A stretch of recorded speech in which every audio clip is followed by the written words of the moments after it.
Welcome to Medical Mavin. So today we will be discussing test number 5 chemistry portion. Starting with MCQ 37, इसमें कहते हैं कि which one contain a non-planar species. तो सबसे पहले हम प्लेनर स्पीशीज की बात कर लेते हैं कि प्लेनर स्पीशीज कौन से होंगे. उनके अलावा जो स्पीशीज आएंगे वो सारे नॉन प्लेनर होंगे. तो रिमेंबर, जो स्पीशीज sp2 हाइब्रिडाइज्ड होंगे तो वो क्या होंगे, they will be planar. For example BF3, AlCl3, CH3+. इसके साथ अगर अल्कीन्स की मैं बात करूं, बेंजीन की मैं बात करूं, तो ये सारे क्या होते हैं, they are sp2 hybridized, they are trigonal planar. सही हो गया, यानी ये प्लेनर होते हैं. अब अगर मैं ए ऑप्शन की बात करूं तो यहाँ पर सबसे पहला स्पीशीज कौन सा है, alkyne. It is sp2 hybridised, लिहाजा ये प्लेनर है. अगर BF3 की मैं बात करूं तो ये भी sp2 हाइब्रिडाइज्ड है और बेंजीन भी sp2 हाइब्रिडाइज्ड है, सारे के सारे sp2 हाइब्रिडाइज्ड है. लिहाजा ये ऑप्शन तो करेक्ट नहीं है क्योंकि हमें नॉन प्लेनर स्पीशीज चाहिए, प्लेनर नहीं. अगर सी ऑप्शन की बात की जाए तो ये एग्जांपल्स मैं आपको ऑलरेडी दे चुका हूं. AlCl3, BH3 और CH3+, ये तीनों क्या है, sp2 हाइब्रिडाइज्ड है. लिहाजा ये भी प्लेनर है, नॉन प्लेनर नहीं है. सही. अगर बी ऑप्शन की बात की जाए तो CO2 is sp hybridised. C2H2 क्या है, अल्काइन, और अल्काइन क्या होते हैं, sp हाइब्रिडाइज्ड. सही. और अगर NH3 की बात की जाए तो ये sp3 हाइब्रिडाइज्ड है. यानी इस ऑप्शन में तीनों के तीनों स्पीशीज नॉन प्लेनर है, लिहाजा ये हमारे पास करेक्ट ऑप्शन हो गया. सही. MCQ 38, which one has zero dipole moment.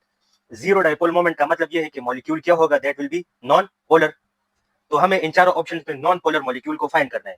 Remember, आसान तरीका यह है ना कि अगर सेंट्रल एटम हमारे पास, अगर सेंट्रल एटम के इर्द गिर्द सेम टर्मिनल एटम्स हो, सेम टर्मिनल एटम्स, तो ये क्या होगा, ये हमारे पास नॉन पोलर होगा.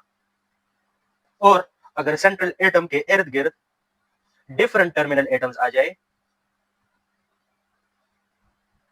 तो ये हमारे पास पोलर होगा. सही.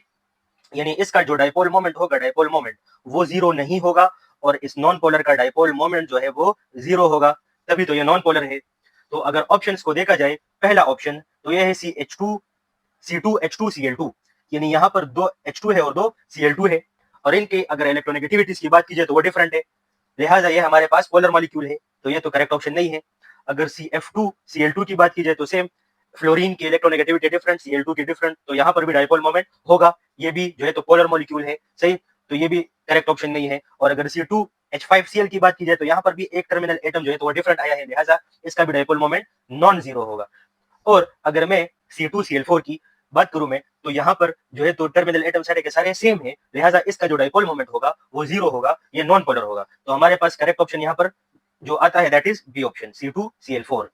MCQ 39, which molecules bond is polar but molecules is non-polar. तो इसका मैं ऑलरेडी 38 MCQ में आंसर कर चुका हूं कि टर्मिनल एटम्स को सेम होना चाहिए, लेकिन इसके साथ एक और कंडीशन भी है कि कोई लोन पेयर्स ना हो. फॉर एग्जांपल, अगर मैं NH3 की बात करूं तो नाइट्रोजन के इर्द गिर्द टर्मिनल एटम्स क्या है, तीनों की तीनों सेम है, लेकिन फिर भी ये पोलर मॉलिक्यूल है. व्हाई? बिकॉज इसके पास जो है लोन पेयर आ जाता है. सही. अगर मैं PF3 की बात करूं तो सेम यहाँ पर भी इसके साथ लोन पेयर्स है, और इसी लोन पेयर्स की वजह से ये पोलर बन जाते हैं, even though they have same terminal atoms. लेकिन ये जो हमारे पास लोन पेयर्स है ना, इनकी वजह से इसका डाइपोल मोमेंट जीरो नहीं आता. इसके अलावा अगर मैं CO2 की बात करूं तो CO2 के इर्द गिर्द दोनों टर्मिनल एटम सेम है और CO2 के पास कोई लोन पेयर भी नहीं है, लिहाजा इसका ये जो बॉन्ड है ये तो पोलर है, लेकिन ओवरऑल मॉलिक्यूल क्या है, दैट इज नॉन पोलर. सही. तो ये नॉन पोलर मॉलिक्यूल है. और अगर इसके इस बॉन्ड की बात की जाए तो ये पोलर बॉन्ड है, क्योंकि दो डिफरेंट एटम्स के दरमियान ये बॉन्ड बना है. सही. तो यहाँ पर जो करेक्ट ऑप्शन होगा 39 MCQs में, that will B CO2. MCQs 40, dash contains covalent ionic and coordinate covalent bond. तो हमें तीन ऑप्शन दिए गए हैं, NH4NO3, K2SO4 और NaCl. तो सबसे पहले K2SO4 और NaCl को डिस्कस कर लेते हैं. तो अगर मैं NaCl की बात करूं, NaCl, तो Na+ और Cl- के दरमियान इलेक्ट्रोस्टैटिक फोर्स ऑफ अट्रैक्शन होती है, यानी इनके दरमियान जो बॉन्ड होता है दैट इज आयोनिक बॉन्ड. इसमें सिर्फ और सिर्फ आयोनिक बॉन्ड एग्जिस्ट करता है, बाकी कोवेलेंट और कोऑर्डिनेट कोवेलेंट बॉन्ड इसमें एग्जिस्ट नहीं करती. अगर मैं K2SO4 की बात करूं तो दो K+ और SO4- के दरमियान क्या होती है, इलेक्ट्रोस्टैटिक फोर्स ऑफ अट्रैक्शन होती है, यानी आयोनिक बॉन्ड होता है इनके दरमियान. सही. तो आयोनिक बॉन्ड तो इसमें है. अगर मैं सल्फर और ऑक्सीजन की बात करूं तो इनके दरमियान जो बॉन्ड होता है दैट इज कोवेलेंट बॉन्ड. तो K2SO4 में कोवेलेंट बॉन्ड भी है और आयोनिक बॉन्ड भी है, लेकिन इसमें कोऑर्डिनेट कोवेलेंट बॉन्ड नहीं है, लिहाजा ये भी सही ऑप्शन नहीं है. अगर मैं NH4NO3 की बात करूं तो यहाँ पर NH3 है, NH3 में नाइट्रोजन और 3 हाइड्रोजन के दरमियान कोवेलेंट बॉन्ड है, कोवेलेंट बॉन्ड. इसी तरह इस नाइट्रोजन के पास एक लोन पेयर होता है, ये यही लोन पेयर H+ को डोनेट कर देता है और बना लेता है एमोनियम आयन NH4+. सही। तो यहाँ पर जब इसने अपना ये लोन पेयर डोनेट किया H+ को, तो इसने बनाया कोऑर्डिनेट कोवेलेंट बॉन्ड। अब ये NH4+ NO3- के साथ क्या कर लेगा, electrostatic force of attraction develop कर लेगा और ये बन जाएगा NH4NO3। अब इन ही इलेक्ट्रोस्टैटिक फोर्स ऑफ अट्रैक्शन की वजह से ये क्रिस्टल लैटिस हेल्ड टुगेदर होता है। तो इलेक्ट्रोस्टैटिक फोर्स ऑफ अट्रैक्शन क्या होती है, that is actually ionic bond. तो NH4NO3 में हमारे पास आयोनिक बॉन्ड भी होता है, कोऑर्डिनेट कोवेलेंट बॉन्ड भी होता है और कोवेलेंट बॉन्ड भी होता है। ये है कोऑर्डिनेट कोवेलेंट बॉन्ड, जिसको डेटिव बॉन्ड भी बोला जाता है। तो यहाँ पर MCQ 40 में कौन सा ऑप्शन करेक्ट होगा, that will B A option. इसमें तीनों के तीनों बॉन्ड्स मौजूद है। MCQ 41, which metals oxide is least basic in nature? Easy it is। मैं आपको कुछ ट्रेंड्स लिखवा रहा हूं। अगर हम along the period जाएंगे, along the period, तो हमारे पास एसिडिक नेचर क्या होगा, या एसिडिक नेचर हमारे पास वो इंक्रीज होगा, या फिर हम कह सकते हैं कि एसिडिटी इंक्रीज होगी। और अगर हम डाउन द ग्रुप जाएंगे तो इस केस में हमारे पास जो बेसिक नेचर है वो इंक्रीज होगा, या फिर बेसिसिटी इंक्रीज होगी। सबसे पहले तो आपने ये याद रखना है। दूसरी बात, अगर मैं बेसिसिटी की बात करूं, बेसिसिटी की, तो जो अल्कली मेटल्स है, alkali metals, they are more basic than the alkaline earth metals and they are more basic than the transition metals. सही। तो अब अगर मैं MCQ 41 में देखूं, तो जो ऑप्शन ए है और ऑप्शन बी है, दे आर अल्कली मेटल्स। और हमने अभी ये बात यहाँ पर डिस्कस की कि अल्कली मेटल्स की बेसिसिटी सबसे ज्यादा होगी, और यहाँ पर क्वेश्चन में हमसे लीस्ट बेसिक का पूछा गया है, तो लिहाजा ए और बी ऑप्शन तो एलिमिनेट हो गए। अब बात आती है सी और डी ऑप्शन की। ये दोनों हमारे पास अल्कलाइन अर्थ मेटल्स है, तो इसके लिए अब हम ये डाउन द ग्रुप वाला ट्रेंड यूज करेंगे। हम जितना डाउन द ग्रुप आएंगे उतनी बेसिसिटी ज्यादा होगी। तो ग्रुप नंबर 2 का पहला एलिमेंट है बेरिलियम, और उसके बाद उसके नीचे मैग्नीशियम आता है। अगर मैग्नीशियम इसके नीचे है तो इसका मतलब है कि magnesium is more basic than beryllium oxide, और यहाँ पर हमसे जो मांगा गया है दैट इज लीस्ट बेसिक। तो लीस्ट बेसिक इसमें कौन सा होगा, that will be beryllium oxide. सही हो गया। MCQ 42, which one can form peroxide with oxygen? तो ये तो स्ट्रेट फॉरवर्ड एक बुक लाइन MCQ है कि बेरियम हमारे पास पेरोक्साइड बना सकता है, लेकिन मैग्नीशियम और लिथियम नहीं बना सकते। सही। तो यहाँ पर ए ऑप्शन ठीक है। MCQ 43, which one is least metallic in nature? तो रिमेंबर, मेटेलिक नेचर जो है डाउन द ग्रुप इंक्रीज होती है और अलोंग द पीरियड डिक्रीज होती है। अलोंग द पीरियड जो मेटेलिक नेचर होती है वो डिक्रीज होती है, और डाउन द ग्रुप जो मेटेलिक नेचर होती है वो इंक्रीज होती है। अब यहाँ पर एक और बात भी मैं ऐड कर दूं कि जो मेटेलिक नेचर का ऑर्डर होगा तो वो कुछ इस तरह होगा कि alkali metals will be more metallic than alkaline earth metals and they will be more metallic than the transition metals। अब अगर यहाँ पर ए ऑप्शन को देखा जाए और बी ऑप्शन को देखा जाए तो ये अल्कली मेटल्स हैं, लिहाजा ये मोर मेटेलिक इन नेचर होंगे। अगर मैग्नीशियम को देखा जाए तो it will be more metallic than the transition metal but less metallic than the alkali metals. इनका जो ऑर्डर होगा वो इस तरह होगा। जो लिथियम है ये लेस मेटेलिक होगा देन सोडियम, बिकॉज सोडियम इसके नीचे मौजूद है। मैग्नीशियम की अगर बात की जाए तो ये लेस मेटेलिक होगा देन सोडियम, और अगर जिंक की बात की जाए तो ये सबसे कम मेटेलिक होगा। तो ये इनका ऑर्डर है, ये आपको याद होना चाहिए। और ये जो मैंने आपको लिखवाया है ये ट्रेंड्स, तो ये आपने याद रखने हैं, ये आपके एमसीक्यूज में काम आएंगे। सही। तो यहाँ पर जो करेक्ट ऑप्शन बनेगा वो जिंक बनेगा। MCQ 44, the general electronic configuration of S block element is, तो ये है हमारे पास option B. S block elements के लिए जो हमारे पास जनरल इलेक्ट्रॉनिक कॉन्फ़िगरेशन है वो है NS122। अगर मैं पी ब्लॉक एलिमेंट्स की बात करूं तो वो होगा NS2 NP126। और अगर मैं डी ब्लॉक एलिमेंट्स की बात करूं, डी ब्लॉक एलिमेंट्स, तो इनके लिए जो जनरल इलेक्ट्रॉनिक कॉन्फ़िगरेशन है वो है N-1 into D1 to 10 NS122। तो ये इलेक्ट्रॉनिक कॉन्फ़िगरेशन है, ये आपको तीनों ब्लॉक के एलिमेंट्स के लिए याद होना चाहिए। MCQ 45, electronic configuration of Fe+2 is if its atomic number is 26। तो रिमेंबर ये रिकॉल बेस्ड एमसीक्यू है, इसके लिए जरूरी है कि आपको आयरन का इलेक्ट्रॉनिक कॉन्फ़िगरेशन याद हो। तो आयरन का इलेक्ट्रॉनिक कॉन्फ़िगरेशन कुछ इस तरह है, आर्गन 3d6 4s2। अब इसने 2 इलेक्ट्रॉन्स लॉस किए हैं, तो ये 2 इलेक्ट्रॉन्स कौन से शेल से लॉस करेगा, the outermost shell, and that in this case is 4s2। तो यहाँ से ये 2 इलेक्ट्रॉन जब लॉस करेगा तो क्या बच जाएगा, आर्गन 3d6। तो यहाँ पर जो करेक्ट ऑप्शन है दैट इज ऑप्शन सी। अगर MCQ 46 की बात की जाए तो सेम वही बात, ये रिकॉल बेस्ड MCQ है, और ये जो इलेक्ट्रॉनिक कॉन्फ़िगरेशन बन रही है ये असल में हमारे पास वेनेडियम +2 की बन रही है। इसका जो इलेक्ट्रॉनिक कॉन्फ़िगरेशन होता है वेनेडियम का वो होता है आर्गन 3d3 4s2। अब इसने 2 इलेक्ट्रॉन्स लॉस कर लिए तो क्या बच गया, आर्गन 3d3। तो यहाँ पर ए ऑप्शन करेक्ट है। MCQ 47, which one has all 3 types of sp hybrid orbitals? तो अगर टॉल्यूइन की बात की जाए तो टॉल्यूइन का स्ट्रक्चर कुछ इस तरह होता है। तो इसमें सारे के सारे sp2 हाइब्रिड ऑर्बिटल्स है और CH3 के केस में sp3, यानी इसमें sp3 और sp2 हाइब्रिड ऑर्बिटल्स तो मौजूद है लेकिन sp हाइब्रिड नहीं है। अगर मैं प्रोपीन और ब्यूटा 1,3 डाइल की बात करूं तो ये दोनों अल्कीन्स है और अल्कीन्स में sp2 हाइब्रिडाइजेशन होती है, sp हाइब्रिडाइजेशन नहीं होती। लिहाजा यहाँ पर जो करेक्ट ऑप्शन बनेगा that will be D option, that is none. MCQ 48, hybridization is irrelevant to bond polarity, bond angle, reactivity और none। तो ये MCQ मैंने काफी टीचर्स के साथ डिस्कस किया। सम ऑफ देम वर सेइंग कि इसमें नन का ऑप्शन करेक्ट आना चाहिए, लेकिन जो MM के टीचर थे तो अकॉर्डिंग टू हिम इसमें रिएक्टिविटी आता है और उन्होंने एक एग्जांपल दी मुझे। एग्जांपल ये थी कि हमारे पास है अल्केन, अल्कीन और अल्काइन। अल्केन में sp3 हाइब्रिडाइजेशन है, अल्कीन में sp2 और अल्काइन में sp हाइब्रिडाइजेशन है। इनमें जो सबसे रिएक्टिव है दैट इज अल्कीन, इसकी हाइब्रिडाइजेशन sp2 है। अब अगर हम बेंजीन लेते हैं तो इसमें भी तो sp2 हाइब्रिडाइजेशन है, तो होना तो ये चाहिए था कि बेंजीन मोर रिएक्टिव होता अल्काइन से, लेकिन इन रियलिटी इस तरह नहीं है, बल्कि जो अल्काइन की रिएक्टिविटी है वो बेंजीन से ज्यादा है। तो अल्कीन में sp2 हाइब्रिडाइजेशन है, ये अल्काइन से ज्यादा रिएक्टिव है, जबकि बेंजीन में भी sp2 हाइब्रिडाइजेशन है, फिर भी ये अल्काइन से कम रिएक्टिव है। तो इसलिए हम कहते हैं कि हाइब्रिडाइजेशन जो है तो ये रिएक्टिविटी के हवाले से हमें एग्जैक्ट इन्फॉर्मेशन नहीं देता, ये रिएक्टिविटी के हवाले से इररिलेवेंट है। ठीक है, तो इसमें इसलिए इसमें सी ऑप्शन करेक्ट है। अब आते हैं नन वाले ऑप्शन की तरफ। तो इस पर जो है ना तो मोहतरम उस्ताद जी ने कहा कि केमिस्ट्री में हम बात करते हैं कम्युलेटिव इफेक्ट की। There are a number of factors जो कि एक चीज को इफेक्ट करते हैं। फॉर एग्जांपल अगर हम रिएक्टिविटी की बात करते हैं तो हम इसमें सिर्फ हाइब्रिडाइजेशन को इन्वॉल्व नहीं करेंगे, बल्कि बाकी फैक्टर्स को भी देखेंगे, जैसे कि इलेक्ट्रोनेगेटिविटी हो गई, जैसे कि हमारे पास रेजोनेंस इफेक्ट आ गया, और भी इस तरह के फैक्टर्स होते हैं, तो उनको भी आपने इन्वॉल्व करना होता है। कम्युलेटिव इफेक्ट इसको कहते हैं। ठीक है, और फिर आपने इन पर जाकर रिजल्ट जो है तो वो अखज करना है। ठीक, तो केमिस्ट्री इसी तरह ही चलती है।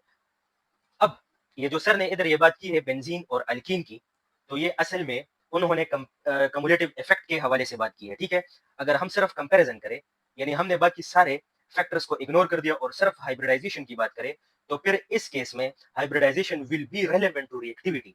लेकिन अगर हम कम्युलेटिव इफेक्ट की बात करें तो फिर हाइब्रिडाइजेशन इररिलेवेंट आता है।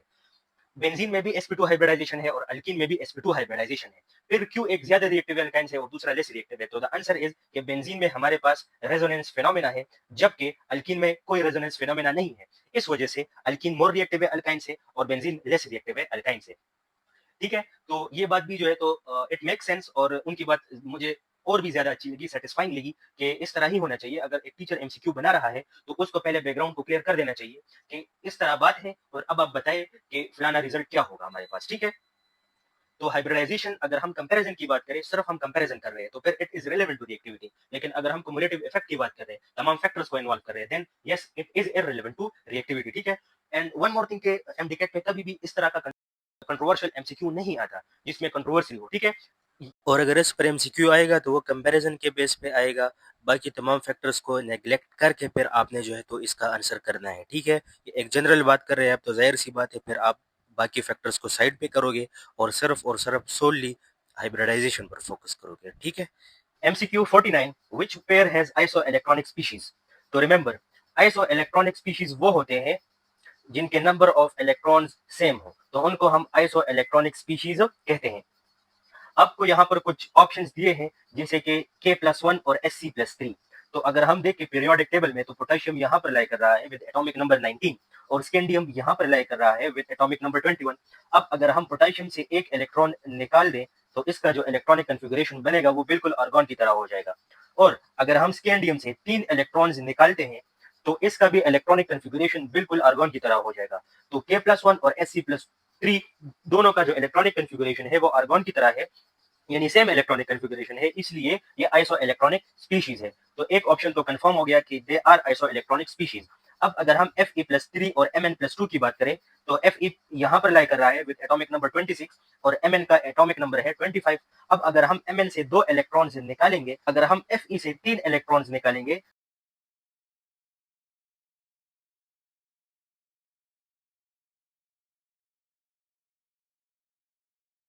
इसलिए ये भी आइसो इलेक्ट्रॉनिक स्पीशीज है। तो अब हमें तीसरा करने तो की दोनों जरूरत के नहीं है, इलेक्ट्रॉनिक यहाँ पर कॉन्फ़िगरेशन डायरेक्टली सेम हो ये तो हम जाएगी, अल्को 4s टिक कर देंगे, इलेक्ट्रॉन्स लेकिन फिर खत्म भी हो हम जाएंगे सोडियम और और O रह माइनस जाएंगे की तरफ जरा आते हैं। सोडियम यहाँ पर 3d लेकर आया है के विद 5 एटॉमिक नंबर इलेक्ट्रॉन्स। 11, इससे एक इलेक्ट्रॉन निकल गया तो इसकी जो इलेक्ट्रॉनिक कन्फिगरेशन है वो नियॉन की तरह हो जाएगी। और जो ऑक्सीजन है, जब ये 2 इलेक्ट्रॉन्स गेन करेगा तो इसकी भी इलेक्ट्रॉनिक कन्फिगरेशन नियॉन की तरह हो जाएगी। तो O-2 एंड Mn+1, इन दोनों की भी इलेक्ट्रॉनिक कन्फिगरेशन सेम है, नियॉन की तरह है, इसलिए ये भी आइसो इलेक्ट्रॉनिक स्पीशीज है। तो यहाँ पर जो करेक्ट ऑप्शन है that will be all. MCQ 50, which one is colorless? तो रिमेंबर, एक एलिमेंट या एक आयन कलरलेस तब होगा जब उसके जो ऑर्बिटॉल्स है वो कंप्लीटली फिल्ड हो। यहाँ पर अगर मैं Mn की बात करूं तो ये उसका इलेक्ट्रॉनिक कन्फिगरेशन है। अब अगर ये Mn+2 आयन बन जाता है तो इसका मतलब है कि ये 4s के 2 इलेक्ट्रॉन्स लॉस कर देगा। तो यहाँ पर जो 3d ऑर्बिटॉल है तो ये हाफ फिल्ड है, it is not completely filled, लिहाजा ये कलरलेस नहीं होगा। अगर कॉपर के इलेक्ट्रॉनिक कन्फिगरेशन को देखा जाए तो यहाँ पर 4s में इसका सिर्फ एक इलेक्ट्रॉन है, तो अगर इससे ये एक इलेक्ट्रॉन लॉस हो जाए तो यहाँ पर जो हमारे पास अब वैलेंस ऑर्बिटल आ रहा है 3d10, तो ये क्या है, ये कंप्लीटली फिल्ड है। इसका मतलब है कि ये क्या होगा, कलरलेस होगा। और स्कैंडियम का इलेक्ट्रॉनिक कन्फिगरेशन है 3d1 4s2। अब अगर इसने भी 2 इलेक्ट्रॉन्स लॉस कर दिए 4s2 के, तो यहाँ पर बच जाता है 3d1, it is again partially field, it is not completely filled, लिहाजा ये भी क्या होगा, पार्शियली फिल्ड। तो ये भी हमारे पास कलर्ड होगा, सही। तो यहाँ पर ऑप्शन में हमारे पास Cu+1 आ जाएगा कि ये क्या है, कलरलेस है, जबकि Mn+2 और Sc+2 they will be coloured. MCQ 51, which salt has greatest ionic character? तो अगर आपको याद हो तो मैंने आपको एक ट्रेंड लिखवाया था मेटालिक कैरेक्टर के लिए, वही ट्रेंड यहाँ पर भी काम आएगा। अगर हम आयोनिक कैरेक्टर की बात करें, आयोनिक कैरेक्टर, तो ये अलोंग द पीरियड ये डिक्रीज होगा, जबकि डाउन द ग्रुप ये इंक्रीज होगा। और इसी तरह अल्कली मेटल्स का जो आयोनिक कैरेक्टर होगा वो अल्कलाइन अर्थ मेटल से ज्यादा होगा, और इसी तरह अल्कलाइन अर्थ मेटल्स का आयोनिक कैरेक्टर ट्रांजिशन मेटल से ज्यादा होगा। अब अगर ऑप्शंस को देखा जाए तो 2 एलिमेंट्स ग्रुप नंबर 1 से है, 2 कंपाउंड्स, और 2 कंपाउंड्स ग्रुप नंबर 2 से है। तो एज आई सेड कि ग्रुप 1 का जो आयोनिक कैरेक्टर होगा वो ग्रुप 2 से ज्यादा होगा, लिहाजा सी और डी ऑप्शन तो एलिमिनेट हो गए। अब अगर मैं Na की बात करूं और पोटेशियम की, तो Na जो है that is period in period number 3, और जो पोटेशियम है ये पीरियड नंबर 4 से है, यानी ये हमारे पास सोडियम से नीचे है। तो लिहाजा इसका जो आयोनिक कैरेक्टर होगा वो क्या होगा, वो ज्यादा होगा, क्योंकि down the group ionic character increases. तो यहाँ पर जो सबसे ग्रेटेस्ट आयोनिक कैरेक्टर आएगा वो KCl का होगा, यानी NaCl का आयोनिक कैरेक्टर KCl से कम होगा, जबकि KCl का आयोनिक कैरेक्टर CaCl2 से ज्यादा होगा, और CaCl2 का आयोनिक कैरेक्टर MgCl2 से ज्यादा होगा। तो कुछ इस तरह का ट्रेंड ऑर्डर आ जाएगा, सही। MCQ 52, which one is incorrect regarding the first ionization energy? तो यहाँ पर मैंने आपके लिए फर्स्ट आयोनाइजेशन एनर्जी के ट्रेंड लिखवाए हैं। अगर हम अलोंग द पीरियड जाते हैं तो आयोनाइजेशन एनर्जी इंक्रीज होती है, और अगर हम डाउन द ग्रुप जाएं तो आयोनाइजेशन एनर्जी डिक्रीज होगी, सही। इसके अलावा अगर हम आयोनाइजेशन एनर्जीज ऑफ ग्रुप्स की बात कर ले, डिफरेंट ग्रुप्स की फर्स्ट आयोनाइजेशन एनर्जी का ऑर्डर क्या होगा, तो वो भी मैंने यहाँ पर मेंशन किया हुआ है। सबसे पहले जो ग्रुप 1 है, तो ग्रुप 1 की आयोनाइजेशन एनर्जी ग्रुप 2 से कम होगी, क्योंकि हमने यहाँ पर पढ़ा हुआ है कि जब भी हम अलोंग द पीरियड जाते हैं तो आयोनाइजेशन एनर्जी इंक्रीज होती है। तो होना भी चाहिए कि जो ग्रुप 1 की आयोनाइजेशन एनर्जी है वो ग्रुप 2 से कम हो, यहाँ तक तो ठीक है। अब अगर हम ग्रुप 2 और 3 की बात करें तो होना तो चाहिए था कि ग्रुप 2 की आयोनाइजेशन एनर्जी ग्रुप 3 से कम होती, लेकिन यहाँ पर तो आयोनाइजेशन एनर्जी ग्रुप 2 की ज्यादा है। वो क्यों, तो द रीजन इज कि ग्रुप नंबर 2 का जो ऑर्बिटल होता है, जो वैलेंस ऑर्बिटल होता है, तो वो क्या होता है, कंप्लीटली फिल्ड होता है। जो उनका वैलेंस ऑर्बिटल होता है दैट इज कंप्लीटली फिल्ड। और अगर हम ग्रुप नंबर 3 की बात करें तो इनका जो वैलेंस ऑर्बिटल होता है वो क्या होता है, दैट इज पार्शियली फिल्ड। इस वजह से it is difficult to take out electrons from a completely filled orbital, इसीलिए ग्रुप नंबर 2 की आयोनाइजेशन एनर्जी ग्रुप नंबर 3 से ज्यादा है, सही। आगे जाते हैं, ग्रुप नंबर 3 की आयोनाइजेशन एनर्जी ग्रुप 4 से कम होगी, इसी तरह ग्रुप नंबर 4 की आयोनाइजेशन एनर्जी ग्रुप नंबर 5 से कम होगी। और अब अगेन यहाँ पर जो है तो एनोमली आ गई है, ग्रुप नंबर 5 की आयोनाइजेशन एनर्जी ग्रुप नंबर 6 से ज्यादा है। क्यों, अगेन वही बात, अगर हम ग्रुप नंबर 6 की बात करें तो यहाँ पर NS2NP4 है, ये पार्शियली फिल्ड ऑर्बिटल है, जबकि ये हाफ फिल्ड ऑर्बिटल है। अगेन यहाँ पर हाफ फिल्ड ऑर्बिटल से इलेक्ट्रॉन निकालना मुश्किल होता है as compared to partially filled orbital, इसलिए ग्रुप नंबर 5 के एलिमेंट से इलेक्ट्रॉन निकालना थोड़ा मुश्किल होगा, इसलिए इनकी फर्स्ट आयोनाइजेशन एनर्जी ज्यादा होगी ग्रुप नंबर 6 से, सही। तो एक ये आपने याद रखना है और एक जो है ना तो ये वाला आपने याद रखना है। आगे फिर ये तो ग्रुप नंबर 6 की अगेन आयोनाइजेशन एनर्जी ग्रुप 7 से कम होगी। तो यहाँ पर along the period दो एनोमलीज आती हैं for the first ionization energy, एक ग्रुप नंबर 2 और एक ग्रुप नंबर 5। इनकी आयोनाइजेशन एनर्जी ज्यादा होंगी ग्रुप नंबर 3 और ग्रुप नंबर 6 से। सही, तो ये आपने याद रखना है। अब आते हैं हम ऑप्शंस की तरफ। तो जो सबसे पहला ऑप्शन है, ऑप्शन ए, ये हमारे पास गलत है। क्यों? क्योंकि Mg की आयोनाइजेशन एनर्जी Al से ज्यादा होगी। Mg ग्रुप नंबर 2 का मेंबर है और एल्यूमिनियम ग्रुप नंबर 3 का मेंबर है। तो ये हमारे पास इन्होंने गलत लिखा हुआ है, ये इनकरेक्ट है, लिहाजा ये हमारे पास करेक्ट ऑप्शन होगा। लिथियम की भी कम होनी चाहिए, तो ये भी इनकरेक्ट है। और अगर फास्फोरस और सल्फर, तो ये करेक्ट है। ये हमारे पास करेक्ट है, जबकि ऑप्शन ए और ऑप्शन बी दोनों क्या है, गलत है। ग्रुप नंबर 2 की आयोनाइजेशन एनर्जी ग्रुप 1 से भी ज्यादा होगी और ग्रुप 3 से भी ज्यादा होगी। लिहाजा यहाँ पर जो करेक्ट ऑप्शन बनना चाहिए वो बोथ ए एंड बी है। Both A and B, both A and B both are incorrect regarding the first ionization energy। या तो ये क्वेश्चन इस तरह होना चाहिए कि which order is correct regarding the first ionization energy, तो फिर उसमें सी ऑप्शन आएगा। और अगर इनकरेक्ट तो ये ए और बी दोनों इनकरेक्ट है। मैग्नीशियम की आयोनाइजेशन एनर्जी एल्यूमिनियम से ज्यादा होगी और बेरिलियम की आयोनाइजेशन एनर्जी लिथियम से ज्यादा होगी। सही। MCQ 53 nature of reaction Na2O plus H2O gives us 2NaOH। तो ये हमें एक रिएक्शन दिया गया है और इसके नेचर के हवाले से हमसे पूछा जा रहा है। तो ये डिकम्पोजिशन रिएक्शन नहीं है। द रीजन इज कि डिकम्पोजिशन रिएक्शन वो होता है जिसमें एक रिएक्टेंट हो और वो ब्रेक डाउन हो जाए दो प्रोडक्ट्स में। यानी इसकी एग्जांपल हम इस तरह ले सकते हैं कि एक कम्प्लेक्स कंपाउंड है और वो दो सिंपलर कंपाउंड में जो है तो ब्रेक डाउन हो गया, तो इसको हम डिकम्पोजिशन रिएक्शन कहेंगे। लेकिन यहाँ पर तो इस तरह का कोई सीन नहीं हुआ। यहाँ पर तो जो है तो दो रिएक्टेंट्स हमारे पास कंबाइन हुए हैं और एक सिंगल प्रोडक्ट दिया है। यानी हम इस तरह कह सकते हैं कि दो सिंपल सब्सटेंसेस एक हो गए और एक कम्प्लेक्स सब्सटेंस दे दिया हमें। तो इसको हम जो है तो कॉम्बिनेशन रिएक्शन कह सकते हैं, सिंथेसिस रिएक्शन कह सकते हैं, जो कि डिकम्पोजिशन रिएक्शन का उलट है, लेकिन डिकम्पोजिशन रिएक्शन नहीं कह सकते। अगर रिडॉक्स रिएक्शन की बात की जाए तो इसको रिडॉक्स रिएक्शन भी नहीं कहा जाएगा, क्योंकि रिएक्टेंट की साइड पे जो सोडियम है इसका ऑक्सीडेशन स्टेट +1 है और प्रोडक्ट्स की साइड पर जो सोडियम है इसका भी ऑक्सीडेशन स्टेट +1 है। अगर ऑक्सीजन की बात की जाए Na2O और H2O में तो इसका ऑक्सीडेशन स्टेट -2 है, और अगर NaOH में बात की जाए तो यहाँ पर भी इसका ऑक्सीडेशन स्टेट -2 है। और H2O में अगर हाइड्रोजन की बात की जाए तो ऑक्सीडेशन स्टेट इसका +1 है और NaOH में भी इसका ऑक्सीडेशन स्टेट +1 है। तो कहीं पर भी ऑक्सीडेशन स्टेट में चेंज नहीं आया, लिहाजा ये रिडॉक्स रिएक्शन भी नहीं है, डिकम्पोजिशन रिएक्शन भी नहीं है। अगर ये दोनों नहीं है तो ऑल ऑफ दिस भी नहीं हो सकता। एक ऑप्शन बच जाता है and that is acid base reaction. Na2O in this case acts as a base and water being amphoteric, if it reacts with a base तो it will act as an acid। सही, तो ये acid base reaction है। तो correct option हमारे पास option B बनता है। MCQ 54 which of the following does not react with water even at red hot temperature। तो straight forward book line MCQ, beryllium. MCQ 55 correct order of melting point of group 2A elements. तो अगर आपको पता हो तो metals के लिए जो मेल्टिंग पॉइंट होता है वो डाउन द ग्रुप डिक्रीज होता है। इन्होंने इंटेंशनली ये ऑप्शन पहले दिया हुआ है, मैक्सिमम स्टूडेंट्स में भी इसी ऑप्शन को टिक कर ले, but that's not the correct option. मैं आपको बताता हूं कि क्यों। सबसे पहले जरा मेल्टिंग पॉइंट्स के ट्रेंड्स को डिस्कस कर ले। डाउन द ग्रुप मेटल्स के लिए जो मेल्टिंग पॉइंट होता है वो डिक्रीज होता है, but for non metals the melting point increases. along the period metals के लिए मेल्टिंग पॉइंट इंक्रीज होता है, और अगर ये नॉन मेटल है तो हम देखेंगे कि वो कोई जाइंट कोवेलेंट मॉलिक्यूल तो नहीं है या फिर वो सिंपल मॉलिक्यूल है। अगर तो कोई जाइंट कोवेलेंट मॉलिक्यूल हो तो उसके लिए मेल्टिंग पॉइंट पीक पर होगा, सबसे ज्यादा मेल्टिंग पॉइंट उसका होगा। और अगर वो एक सिंपल मॉलिक्यूल है या नोबल गैसेज है तो उनके लिए जो मेल्टिंग पॉइंट होता है वो डिक्रीज होता है। अब आते हैं स्पेसिफिकली ग्रुप नंबर 2 की तरफ। तो ग्रुप नंबर 2 के मेल्टिंग पॉइंट का ऑर्डर कुछ इस तरह है। अगर हम मैग्नीशियम को निकाल दें तो ये एक जनरल डिक्रीज की तरफ जा रहा है। मैग्नीशियम का मेल्टिंग पॉइंट सबसे कम होता है, ये एक एनोमली है इसमें। ठीक, तो अब अगर ऑप्शंस को देखा जाए तो जो ऑप्शन डी है वो करेक्ट बन रहा है। बेरिलियम का सबसे ज्यादा, फिर कैल्शियम का होगा और आखिर में मैग्नीशियम का होगा। ठीक है। MCQ 56 which order is incorrect regarding first electron affinity value।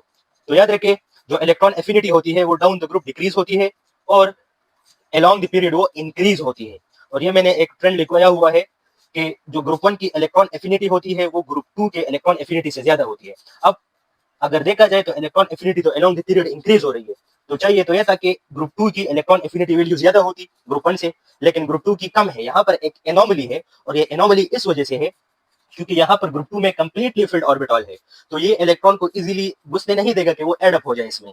ये इलेक्ट्रॉन को आसानी से एक्सेप्ट नहीं करेगा क्योंकि ये ऑलरेडी स्टेबल है, ये नहीं चाहेगा कि अनस्टेबल स्टेट में जाए, इसलिए इसके लिए इलेक्ट्रॉन एफिनिटी की वैल्यू कम होगी जबकि ग्रुप 1 के लिए ज्यादा होगी। ठीक इसी तरह ग्रुप 2 की जो इलेक्ट्रॉन एफिनिटी है वो ग्रुप 3 से कम है एज पर द ट्रेंड।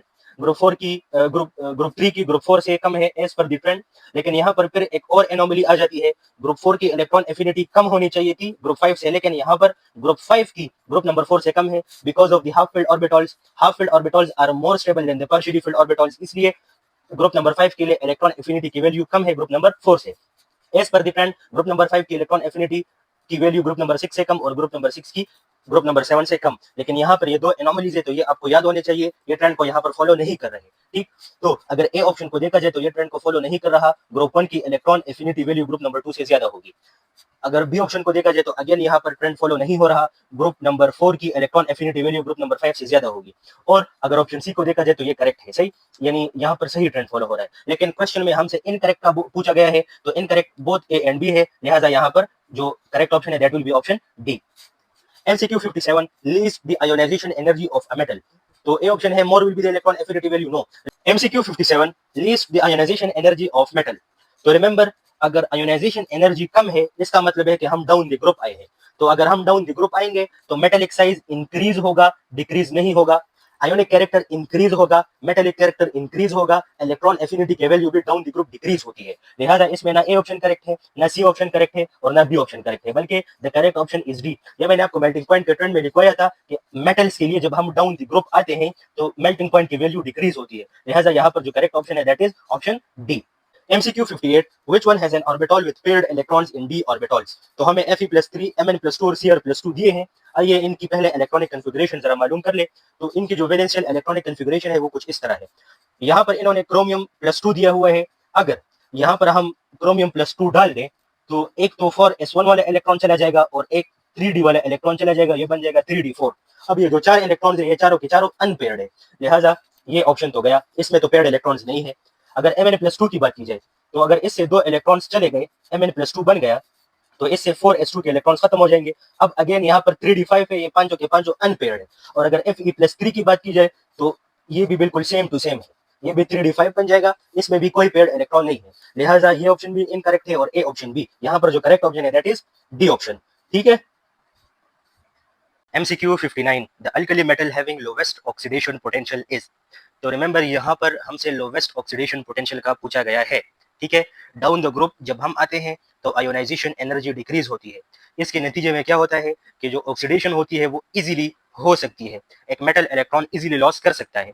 तो इसका मतलब है कि अगर एक्सपेक्टेड ट्रेंड को देखा जाए ऑक्सीडेशन पोटेंशियल के लिए तो वो इस तरह होगा, सीजियम का oxidation potential greater than the potassium और उसका फिर ग्रेटर देन द सोडियम और सोडियम का ग्रेटर देन द लिथियम। तो सबसे लीस्ट ऑक्सीडेशन पोटेंशियल होना चाहिए लिथियम का, but that's not the case, ऐसे नहीं होता। Remember, oxidation potential on A number of factors पर डिपेंड करती है। एक तो हमने आयोनाइजेशन एनर्जी की बात कर दी, लेकिन जब एक ये सोल्यूशन की बात आएगी तो रिमेंबर वहां पर हाइड्रेशन एनर्जी भी एग्जिस्ट करेगी, और जिसके लिए हाइड्रेशन एनर्जी ज्यादा तो ऑक्सीडेशन वहां पर मोर फेवरेबल। ठीक है, लिथियम के लिए एक्सपेक्टेडली आयोनाइजेशन एनर्जी बहुत ज्यादा है, बट जो इसकी हाइड्रेशन एनर्जी है वो इससे भी ज्यादा है।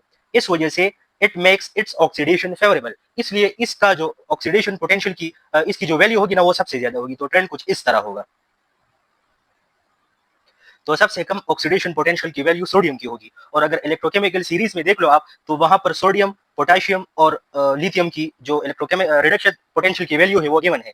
तो लिथियम के लिए सबसे कम है, उसके बाद जो है तो हमारे पास आता है पोटेशियम एंड लास्ट में सोडियम आता है। तो अगर रिडक्शन पोटेंशियल की वैल्यू लिथियम के लिए सबसे कम है, इसका मतलब है कि ऑक्सीडेशन पोटेंशियल की वैल्यू इसके लिए सबसे ज्यादा होगी, तो लिहाजा ये ऑप्शन तो नहीं होगा। इसी तरह फिर दूसरे नंबर पर पोटेशियम आता है, इसकी फिर रिडक्शन पोटेंशियल की वैल्यू लिथियम से ज्यादा है लेकिन सोडियम से कम है, तो इसकी जो ऑक्सीडेशन पोटेंशियल की वैल्यू होगी वो सोडियम से ज्यादा होगी, लिहाजा ये भी नहीं है, तो बच जाता है हमारे पास सोडियम। तो यहाँ पर करेक्ट ऑप्शन सोडियम बनता है, सही।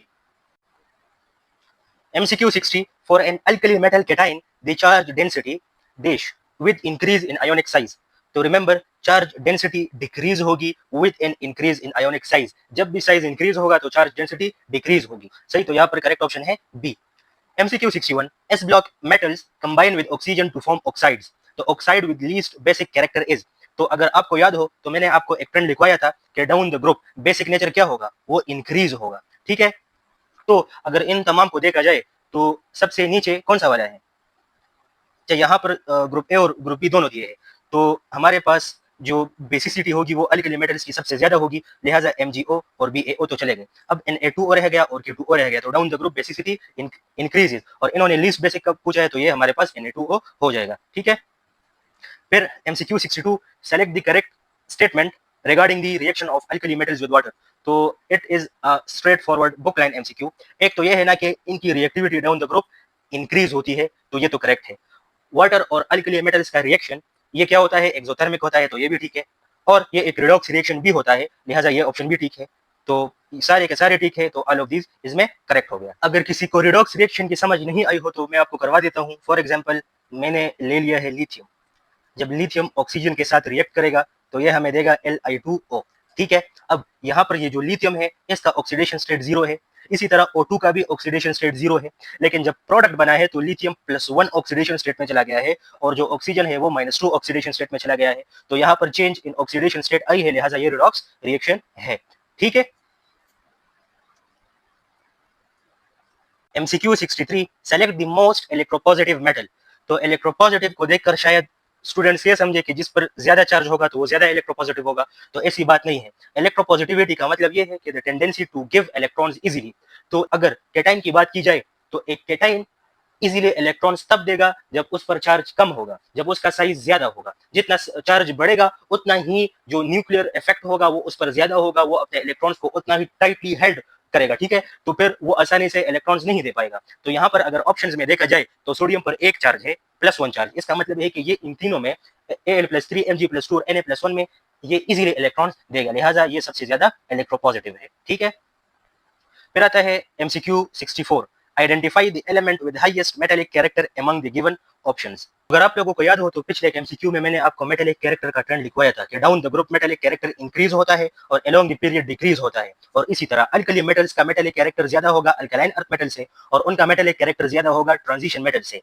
तो अब अगर गिवन ऑप्शंस को देखा जाए तो option A belongs to alkaline earth metals, तो ये हम क्रॉस कर देंगे। अगर ऑप्शन डी की बात की जाए तो ये भी अल्कलाइन अर्थ मेटल्स के साथ बिलोंग करता है, लिहाजा ये भी नहीं है। अगर ऑप्शन बी की बात की जाए तो it belongs to P block elements, यानी हम पीरियड में आगे गए हैं, लिहाजा इसका भी मेटालिक कैरेक्टर डिक्रीज हुआ होगा। तो सबसे ज्यादा मेटालिक कैरेक्टर किसका होगा, that will B sodium, because it is an alkali metal. तो जो अल्कली मेटल्स होते हैं उनका मेटालिक कैरेक्टर सबसे ज्यादा होता है, तो यहाँ पर करेक्ट ऑप्शन हमारे पास सोडियम बनता है, और इसका जो ट्रेंड होगा वो कुछ इस तरह होगा। MCQ 65, the reason that beryllium resists toward complete oxidation is. तो ये तो एक straightforward book line MCQ है। Formation of the oxide layer, इसकी वजह से ये कभी भी कंप्लीट ऑक्सीडेशन नहीं कर सकता, ये एक प्रोटेक्टिव लेयर होता है ये जो इसको मजीद ऑक्सीडेशन से बचाता है, ठीक है। MCQ 66, which of the following pair is isostructural।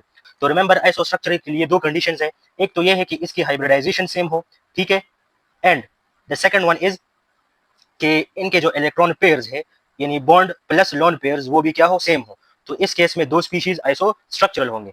तो आइए अब देखते हैं हम कि इनकी हाइब्रिडाइजेशन क्या है और इनमें कितने इलेक्ट्रॉन पेयर्स हैं। तो स्टार्ट करते हैं HCl4 से। अगर HCl4 की बात की जाए तो इसमें हमारे पास एक लोन पेयर होता है और 4 बॉन्ड पेयर्स होते हैं। अगर CCl4 की बात की जाए तो 0 लोन पेयर्स है और 4 बॉन्ड पेयर्स है। अगर HCl4 के हाइब्रिडाइजेशन की बात की जाए तो ये बनता है sp3d, जबकि CCl4 के हाइब्रिडाइजेशन है sp3, ठीक है। PCl3 की अगर बात की जाए तो फास्फोरस के पास एक लोन पेयर है और इसी तरह PCl3 में 3 बॉन्ड पेयर्स है। अगर AlCl3 की बात की जाए तो there are only 3 bond pairs, ठीक है। इसकी हाइब्रिडाइजेशन sp3 है और AlCl3 की हाइब्रिडाइजेशन sp2 है। अगर NF3 की बात की जाए तो सेम इनकी कंडीशन बिल्कुल इस तरह है, 1 lone pair plus 3 bond pairs, और BF3 में only 3 bond pairs. Hybridization of NF3 is sp3, जबकि BF3 की हाइब्रिडाइजेशन sp2 है। अगर NH3 और PCl3 की बात की जाए तो दोनों सेम ग्रुप से बिलोंग करते हैं, 1 लोन पेयर है और इसी तरह 3 बॉन्ड पेयर्स है, और दोनों में जो हाइब्रिडाइजेशन है वो sp3 है। तो यहाँ पर matching hybridization and matching loan plus bond pairs है, लिहाजा ये आइसोस्ट्रक्चरल होंगे। तो यहाँ पर करेक्ट ऑप्शन है ये वाला। अच्छा, यहाँ पर एक और बात है कि हाइब्रिडाइजेशन कैसे मालूम करेंगे, तो सिंपली आप जो फॉर्मूला यूज कर सकते हो दैट इज sp(n-1), और ये जो n है ये टोटल इलेक्ट्रॉन पेयर्स को डिनोट करता है, जितने इलेक्ट्रॉन पेयर्स है बस वो इसमें आप डाल लो। अगर हम सल्फर की ये HCl3 की बात करें तो टोटल पेयर्स कितने हैं, 5 हैं, तो अगर हम sp5-1 करते हैं तो ये हमें sp4 देता है। अब sp4 एग्जिस्ट ही नहीं करता तो इसका मतलब है कि ये sp3d है, ठीक है। बाकी अगर आप CCl4 के लिए करो तो sp4-1 तो कितना हो जाएगा, sp3। बस इसी तरह आप जो है ना तो इन तमाम के लिए हाइब्रिडाइजेशन फाइंड कर सकते हो इस फॉर्मूला से, ठीक है। MCQ 67, the molecule having zero molecular dipole moment, तो ये होगा BF3, ठीक है। SO2 इसलिए नहीं है क्योंकि इसमें लोन पेयर्स है। अगर मैं H2S की बात करूं तो इसमें भी सल्फर के साथ लोन पेयर्स है, तो जाहिर सी बात है डाइपोल मोमेंट इसके लिए जीरो नहीं हो सकता। और अगर BF3 की बात की जाए तो there are no lone pairs, ठीक है, एक नॉन पोलर मॉलिक्यूल है, इसके लिए जो डाइपोल मोमेंट आता है दैट इज जीरो। और ओजोन बी जो है तो that is not non polar molecule, इसका भी डाइपोल मोमेंट जीरो नहीं होता, इसमें रेजोनेंस होती है, इसमें इसके साथ लोन पेयर्स होते हैं, ठीक है, तो इसलिए इसका भी डाइपोल मोमेंट जीरो नहीं आता, लिहाजा ये हमारे पास करेक्ट ऑप्शन है। इवन अगर आपको इन तीन ऑप्शंस की एक्सप्लेनेशन नहीं भी आती हो तो आपको BF3 का पता है कि इसका डाइपोल मोमेंट जीरो होता है, तो लिहाजा आप इसको टिक कर लो, ठीक है। MCQ 68, select species with highest reducing power, तो रिमेंबर जितना साइज ज्यादा होगा उतनी ही रिड्यूसिंग पावर ज्यादा होगी, तो गिवन ऑप्शन में सबसे ज्यादा साइज किसका है, पोटेशियम का, लिहाजा इसका जो रिड्यूसिंग पावर होगा वो भी ज्यादा होगा। MCQ 69 है, pick the option that will have maximum metallic character, तो मैंने आपको ये बताया हुआ था कि metallic character along the period decrease होता है और डाउन द ग्रुप इंक्रीज होता है, तो अब हमें कैसे पता चलेगा कि इनमें मैक्सिमम मेटालिक कैरेक्टर किसका होगा, तो वो हमें पता चलेगा वैलेंस शेल इलेक्ट्रॉनिक कन्फिगुरेशन से। यहाँ पर मैंने आपके लिए वैलेंस शेल इलेक्ट्रॉनिक कन्फिगुरेशन लिख दी है। अल्कली मेटल्स के लिए हमेशा valence shell electronic configuration NS1 होगी, इनका जो वैलेंस शेल होगा हमेशा s ऑर्बिटल में एक इलेक्ट्रॉन होगा, और ये जो n है ये डिनोट करता है पीरियड नंबर को, ठीक है। इसी तरह ग्रुप नंबर 2 के लिए NS2 होगा, ग्रुप नंबर 3 के लिए valence electronic configuration will be NS2NP1, group number 4 के लिए NS2NP2, ग्रुप नंबर 5 के लिए NS2NP3, ग्रुप नंबर 6 के लिए NS2NP4 और ग्रुप नंबर 7 के लिए NS2NP5 और लास्ट में आता है ग्रुप नंबर 8, तो इसके लिए वैलेंस शेल इलेक्ट्रॉनिक कन्फिगुरेशन होगा NS2NP6। तो अगर आपको याद हो मैंने आपको बताया था कि सबसे ज्यादा मेटालिक कैरेक्टर अल्कली मेटल्स का होगा, तो आइए देखते हैं कि इस तरह का कोई एलिमेंट है गिवन ऑप्शंस में जिसका वैलेंस इलेक्ट्रॉनिक कन्फिगुरेशन ये बन रहा हो। तो अगर गिवन ऑप्शंस को देखा जाए तो जो ऑप्शन बी है इसका वैलेंस शेल इलेक्ट्रॉनिक कन्फिगुरेशन बिल्कुल अल्कली मेटल्स वाला आ रहा है 3s1। ये 3 जो है ये पीरियड नंबर को डिनोट करता है, ठीक है, यानी ये थर्ड पीरियड में ये एलिमेंट लाई कर रहा है, लेकिन ये जो S1 है ये हमें बता रहा है कि ये अल्कली मेटल्स का कोई एलिमेंट है, ठीक है।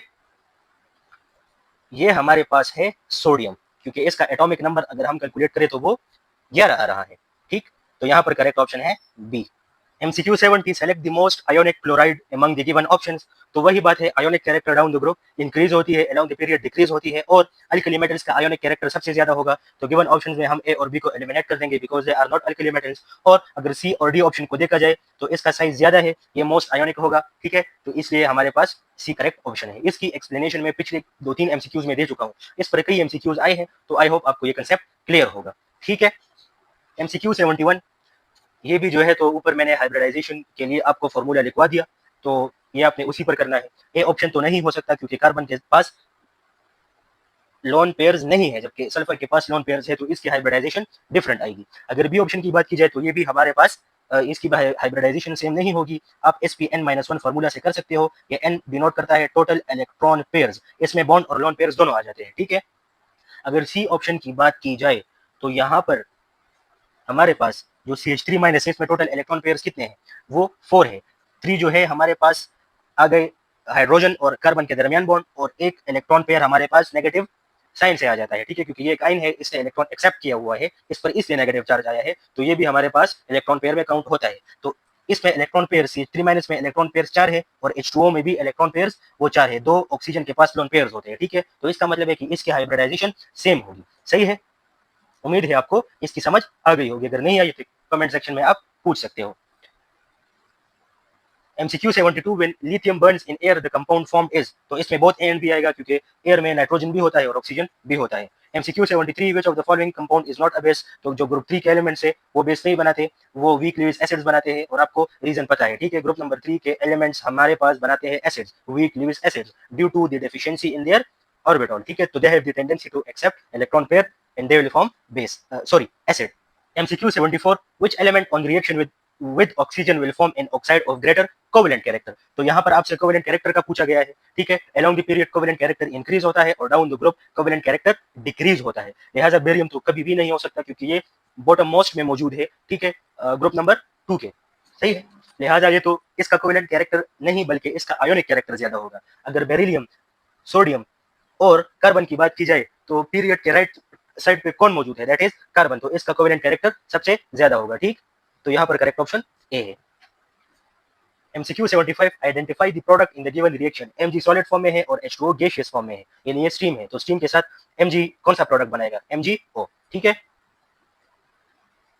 MCQ 76 which of the following will have no ns electron, तो that will be chromium, क्योंकि जो क्रोमियम का वैलेंस शेल इलेक्ट्रॉनिक कन्फिगुरेशन है वो है हमारे पास 3d5 4s1, तो अगर इससे एक इलेक्ट्रॉन रिमूव हो गया तो ये 3d5 हो जाएगा, ठीक है। और अगर हम Mn या Fe की बात करें तो Mn का जो इलेक्ट्रॉनिक कन्फिगुरेशन है दैट इज 3d5 4s2। अब अगर इससे एक इलेक्ट्रॉन रिमूव होता है तो 4s1 स्टिल इसमें एक इलेक्ट्रॉन बचता है। और अगर आयरन की हम बात करें तो इसका इलेक्ट्रॉनिक कन्फिगुरेशन है 3d6 4s2, इससे भी एक इलेक्ट्रॉन अगर रिमूव हो जाए तो 4s1, यानी अब भी यहाँ पर s ऑर्बिटल में हमारे पास एक इलेक्ट्रॉन मौजूद है, लेकिन क्रोमियम के केस में कोई इलेक्ट्रॉन मौजूद नहीं होता, तो यहाँ पर ये ऑप्शन करेक्ट है।